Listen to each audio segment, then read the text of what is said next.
हम लोग जब डिस्कस कर रहे थे आपने मुझे E20 के बारे में कुछ बताया यस। था। तो वो हम मुझे पता है कंसेप्ट, बट आप सबको बताइए कि E20 के माध्यम से हम लोग क्या कर सकते हैं और E20 कंसेप्ट, क्या है। हाँ कंसेप्ट ऐसा है, E20 का एक छोटा सा प्रोजेक्ट बनाया हमने। E20 मतलब एजुकेशन 20। राइट।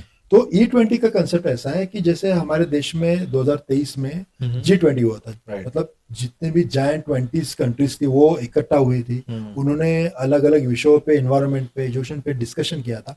वैसे E20 होना चाहिए हमारे देश में, एजुकेशन 20, जिसमें पूरे वर्ल्ड के 20 कंट्रीज आनी चाहिए, जिसमें 20 कंट्रीज के स्कूलों का सिलेबस, कॉलेजेस का सिलेबस को मर्ज करके हमको यहाँ पे वो डेवलप करना है। करेक्ट। हमारा खुद का एजुकेशन सिस्टम था, जैसे हम हाँ। लोग ने सबसे पहले हिस्ट्री में जो बात किया था गुरुकुल के बारे में, हाँ। तो वैदिक साइंस था, यस। वैदिक मैथ्स था, वैदिक बराबर। एस्ट्रोलॉजी था, वैदिक फिजिक्स था, केमिस्ट्री था, ये चीजें थी।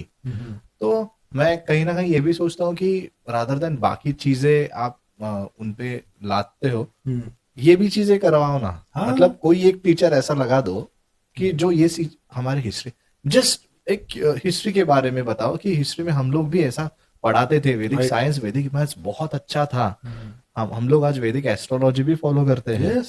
जैसे आपने बताया कि E20 हुआ तो ये सब पॉसिबल है, Yes. क्योंकि हम जैसे हम बाहर के 20 कंट्रीज बुलाएंगे तो हमारे देश का भी एक रिप्रेजेंटेटिव होगा। 100%। करेक्ट। 100%। वो ये चीजें जब अप्रोच बताएगा कि हमारे कंट्री का भी एक वैदिक मैथ्स था या साइंस था, तो मर्ज होगा उसी सिलेबस में और एक ह्यूज बनेगा। और हमारे कंट्री के लड़के जब बाहर जाएंगे, इन केस, पहली बात तो जाना ही नहीं चाहिए अभी, तो जो सिचुएशन है वैसे तो कोई जाएगा नहीं, बट ऐसा अच्छा सिलेबस हमारे यहाँ पे हुआ तो कम्पीट करने के लिए हम लोग भी बहुत एडवांस लेवल पे रहेंगे, ऐसा Right. मुझे लगता है। देखिए